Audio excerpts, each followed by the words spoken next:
Hi, everyone. We're live at the Paste Studio right now with Allison Moorer. Allison, thank you for being here. Thanks for having me. It's a pleasure. Yeah, it's a total pleasure on our side, too. Congratulations to you because Blood, the album, just came out on Friday, and now Blood, a memoir, the companion book, is out today. So congratulations. Thank you. Yeah, it's a big day. You're going to be at the Strand in the Rare Books Room tonight at 7 o'clock. I am. With Warren Zanes. Yeah, that's right, with Warren Zanes conversation. moderating. Mm-hmm. And we'll dive into there's very interesting moderators, one of whom is sitting right in front of me, between you and I right now. And the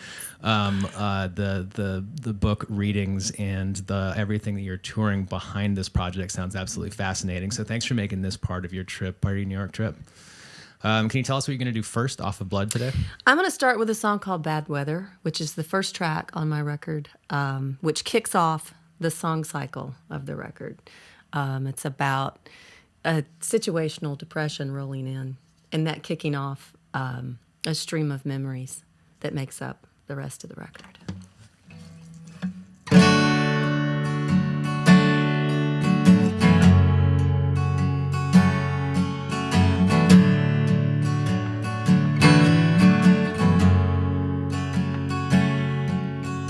Crazy girl in my speakers, moaning about her man, trying to sound like Kathleen Edwards, but trying don't mean she can. And the sky looks like bad weather, nothing shining through the gray, looking for my sweater, waiting on the rain.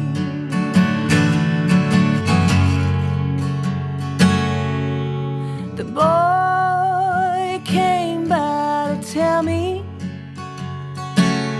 a couple things that he can't say. My heart fell into his open hand. Sometimes words only get in the way. And the sky looks like bad weather, nothing breaking through the haze. I'm on the edge and never waiting on the rain.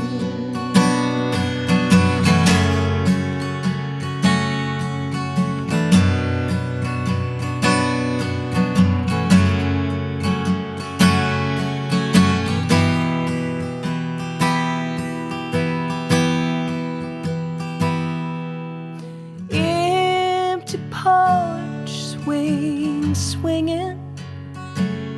Does it get lonely hanging there, longing to serve its purpose?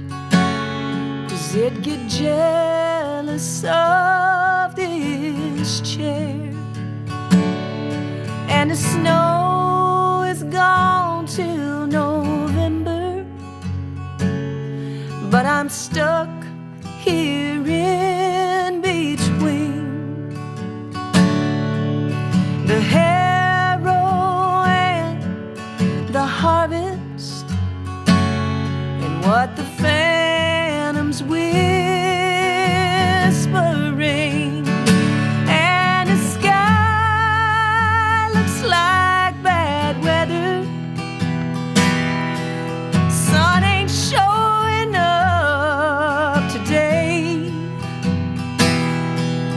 It might be gone forever. I'm waiting on the rain.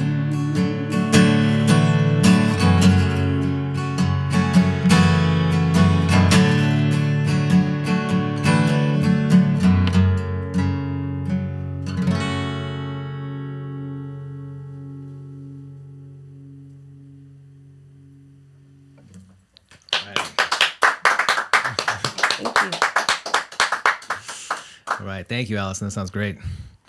I certainly want to talk about the book. I certainly want to talk about the album, but can you tell the internet what you told me offline about that guitar? It sounds wonderful. Can you tell everybody what you're playing and why it's special? Yeah, I've had this guitar for 15 years, and it is an original jumbo, a Gibson original jumbo. It's my understanding that, and somebody will correct me on this, I'm sure, because I probably have this wrong, so all you guitar nerds out there, feel free. But it's my understanding that Gibson made this guitar in 1934 for just a couple years, and then in the early 2000s, they brought it back and made some more. I was lucky enough to get one of them, and it's a great guitar. It's a real workhorse. It's my main road guitar. It's hardy, and it'll do a lot of different things. So I'm a pro Gibson girl. Nice, good. Well, it sounds outstanding. Thank you. Does it make an appearance on? Is it a studio instrument, or is it strictly your Rogue guitar? I mean, do you play it on Blood, or is that not the instrumentation there? I'm lucky enough to have a 1965 country and western Gibson that I prefer to record with. It's just a bit more balanced in tone. It's got more of lows and highs, where this guitar's got a lot of low, so it's good for live stuff. But I mainly played the country and western on this new record, and I played a B-25 Gibson, 1964 B-25, that belonged to my daddy. So I played that on a couple things. Well, thanks for bringing this one here. It sounds wonderful in the room. I have no doubt that the broadcast mix, the internet is listening to you right now, sounds wonderful as well. Thank you. Can we talk about the songwriting on Blood and as we go into the second and the third song? Can you talk about the cohesive nature of this record and what the tunes are about, and also what this next one that we're about to hear is about? Well, as I said before I introduced Bad Weather, this record is a song cycle. It is a companion piece to my memoir. You don't have to have either one to enjoy either one or get either one, but they can go together if you want them to. I've been mining this territory of my family story for a very long time. I don't think I've ever made a record that didn't have a song on it that had something to do with my upbringing or my parents or something. So when I finished this memoir, it was actually my manager who suggested to me that I should make an EP to go with the book, and I, for some reason, had not dawned on me that it would be a good idea. So I said, "Oh yeah, you're right. I should."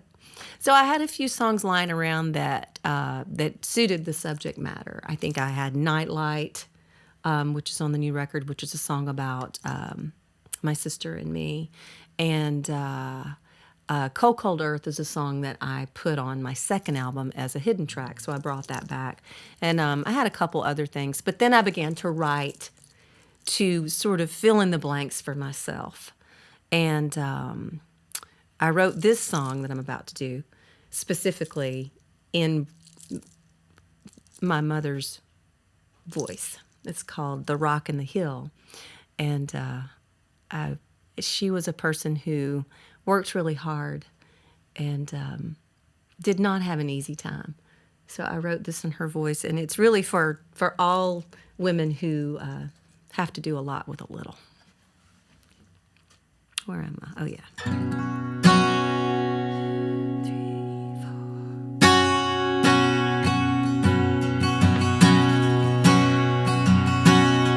4. Gotta make it work on a shoestring. Can't exactly say we're on an upswing. Ding, ding, throw me in a boxing ring. Bird can't fly with a busted wing. Everything you say is a coulda, shoulda, woulda. Can't make lemonade without no sugar. I'm tired of pushing this rock up the hill. Tired of pushing this rock up the hill. I'm tired pushing this rock up the hill. Tired of this rock and tired of that hill. Standing with my babies in the chicken pen, watching over like a nervous mother hen. Gotta hear my prayer, but I don't know when. Mama says I gotta keep my trust in him. I ought to hit my knees in this Alabama dirt, but I'm losing faith. Nothing seems to work, and I'm tired of pushing this rock up the hill. Tired tired of pushing this rock up the hill. I'm tired pushing this rock up the hill. Tired of this rock and I'm tired of that hill. Why?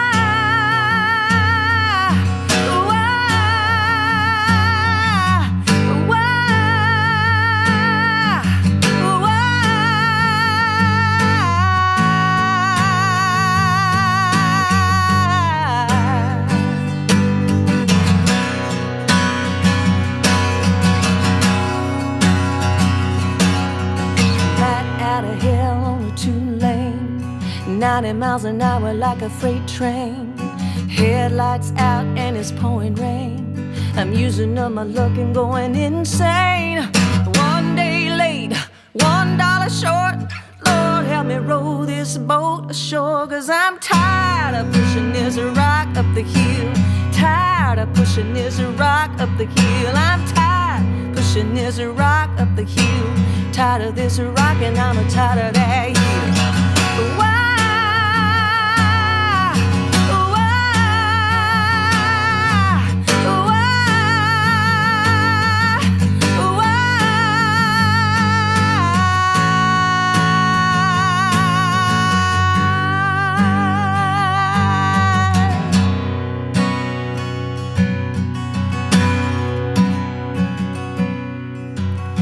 Just a closer walk with thee.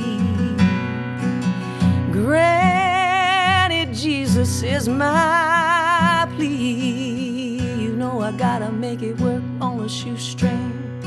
Can't exactly say we're on an upswing. Gotta make it work on a shoestring. Can't exactly say we're on an upswing. Ding, ding, throw me in the boxing ring. Dang,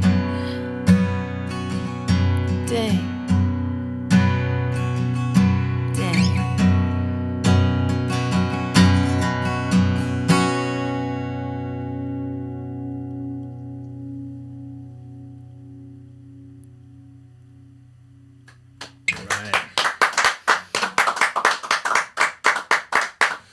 All right, thank you. And thank you for this book. I've got a copy of your book now. I appreciate it very much. So Blood, a Memoir, is out today. Congratulations to you on that. And you're going to be at the Strand again at the Rare Books Room tonight, chatting about it. Can you tell, it sounds like this book does not, as you said, mine topics. They're not light topics in any way. There's a lot. There's sounding like there's a lot of violence, alcoholism, difficulty, and just a whole lot of strife here. Can you tell people basically what is to be expected from this book? And that's the end of my question. Okay. I grew up in South Alabama. Was born in Mobile and was raised until I was 12 years old in a place called Frankville, which is about 90 miles north of Mobile. And my family was troubled. My father was an abusive alcoholic. And it was just the four of us, my mom and my daddy, my sister and me.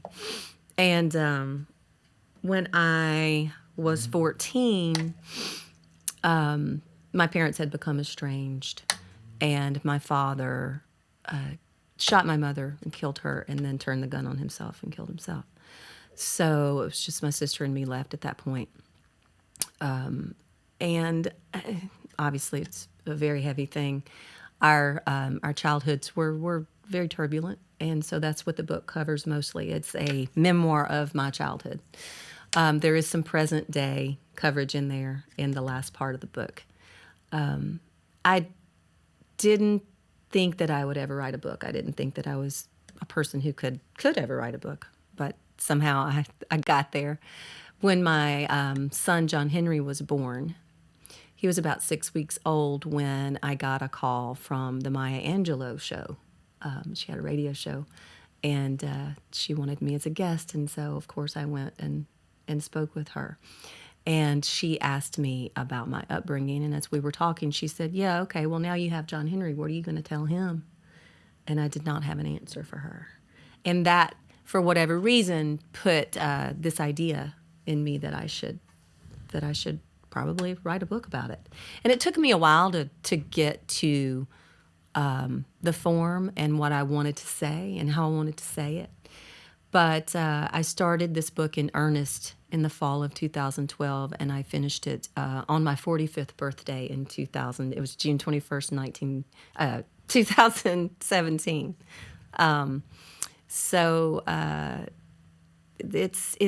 It was quite an undertaking. It was painful. It was liberating.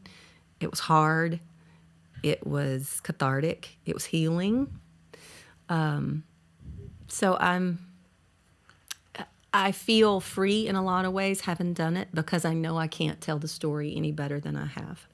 So it's finally done, and I can put that to rest now. Good. Well, thank you for sharing it with everybody. Thanks for sharing with us today. I'm very much looking forward to diving into this. I just finished the book that I was reading, and I traded it to you. Now you've got a book. All now right. I've got your book, and very much looking to, not even despite the heaviness, because of the heaviness. Stories of turbulence and difficulty. It sucks. I'm sorry that happened to you and that it happens to anybody. That is rough, but I'm very much looking forward to diving into this and finding out more Thank you. about the story. Well, it's really, at the end of the day, I think a story about healing because that's, luckily my family was troubled, but we were also very musical. My parents both played music and raised my sister and me to do so as well. And we both ended up professional musicians and have surrounded ourselves with art, not only as a way to heal, but as our life's work, as a way of investigating ourselves and what goes on around us. And that's a gift that our parents gave us. So it's there are actually some funny things in the book too, so, because my parents were very bright, wonderful people despite their dysfunction and despite how it ended. There's the reason really that I wanted to write the book is there's much more to them than the way they died. So it's a full story. It runs the full gamut. All right. Well, thanks for sharing it with us today. And we've got, there's more music. And can you tell us what you're going to do third today off of Blood? Well, yeah, and this will make a lot of sense. I did not ask anyone to co-write with me on this album, but one person, and that one person is Mary Gaucher, who's a dear, dear friend of mine. She was here not too long ago doing this thing. Mary is one of my favorite people on the planet. And about 4.5 years ago, she and I did a short tour together, and we got to know each other really well. And one of the things that we talk about a lot is trauma and how you heal from it. And I thought that I was about done writing songs for this record, but I was driving my son home from a horseback riding lesson one afternoon. I think it was early July. And this, I often get titles or words in flashes, and mostly at inopportune moments, and I have to scramble for my phone or a piece of paper or something to write it down. And I'm usually kind of annoyed because I'm like, oh no, now I got to deal with this. Inspiration. There's the album title. There's the next album title. Now I've got to deal with now this I got to deal with this inspiration. So the word was heal. And I thought, oh no. And I immediately, as soon as it came to me, I started to cry. I was like, oh no. I thought I was finished, but there's a piece that is missing, and this is it. And it hit me hard.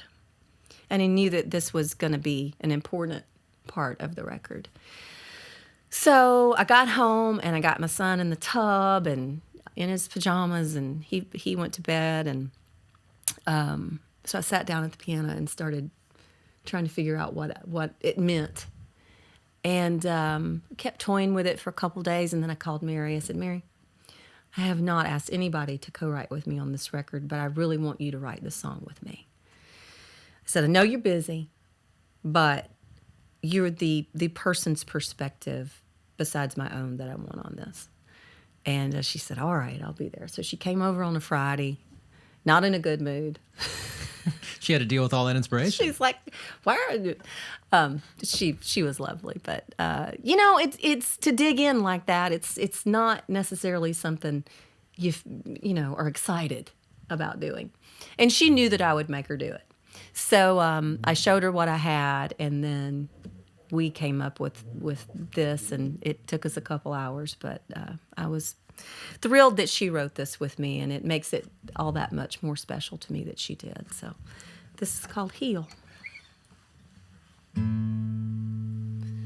No matter how I try, I end up on the ground, another orphan waiting in the lost and found. Over and over, I take it on the chin, fists up to the world, fighting a fight I cannot win. Help me lay my weapons down, help me give the love I feel, help me hold myself with kindness, help me heal. Remove all of the faults, show me what is real. Oh Lord, help me heal.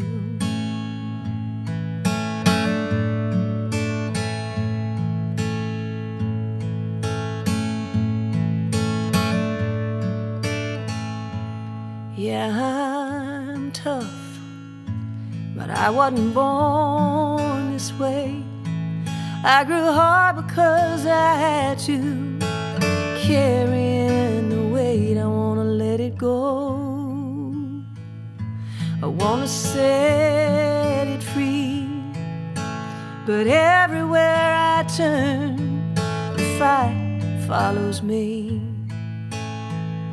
Help me lay my weapons down, help me give the love I feel, help me hold myself with kindness, help me heal. Remove all of the faults, show me what is real. Oh Lord, help me heal. My weapons down, help me give the love I feel, help me hold myself with kindness, help me heal.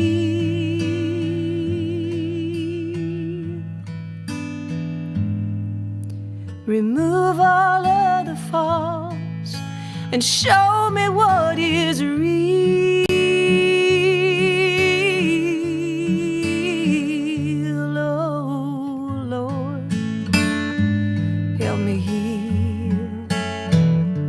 Oh Lord, help me heal.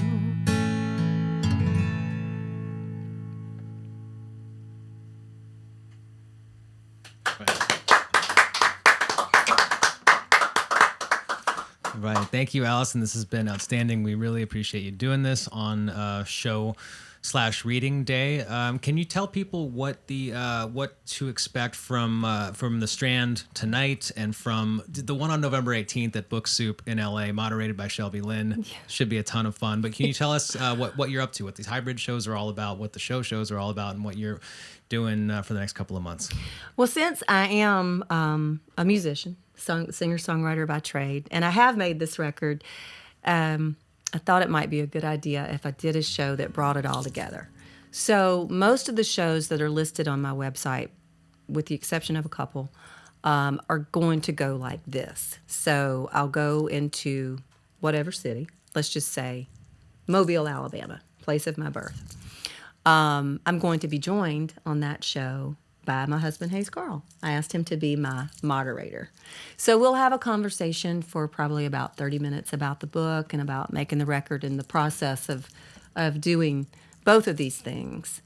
And then I'll play some songs, probably for, another 30, 45 minutes.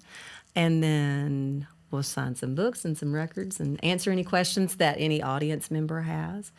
And then that's it. So I'm going to be joined by some really interesting people. I'm so excited about it because as sort of nervous as I can get in the interview format, it's really interesting to me as a person who likes journalism.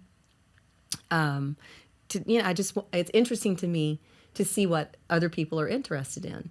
So in Birmingham, I'll be joined by Paul Janeway of St. Paul and the Broken Bones, so that'll be super fun. Oh, yeah. Mobile, as I said, I'll be joined by Hayes. In Atlanta or Decatur at Eddie's Attic, Kyle Tibbs Jones will be joining me, and she works with the Bitter Southerner, and they do such great work. If anybody hasn't been to that website, you should, www.bittersoutherner.com. And then November 14th, I'll be in Columbia, Maryland, joined by Jennifer Palmieri. The 15th of November will be at Jam and Java in Vienna, Virginia, with Melissa Block, who people will know from NPR. The 18th of November, I will be at Book Soup with my sister, and that'll be one for the book. She said, I've already got some new readers. I got my outfit picked out, and I've watched every episode of Super Soul Sunday. So that's going to be a good one. Then the 21st of November, I'll be in Austin, Texas, again with Hayes. The 22nd is not the hybrid format. I'll actually be at the Mucky Duck with Mary Gaucher, and we'll be doing 2 shows, an early one and a late one, both in the song swap format. So we'll both be on stage. But here's the kicker. She's working on a book. So we'll be talking a lot about that and sort of singing songs and talking about our process as writers, and that's sure to be a fun show. And then on the 24th of November, I'll be in Dallas at Sons of Herman Hall with Mario Teradell, who's a music writer for many, many years. So that's the tour for now.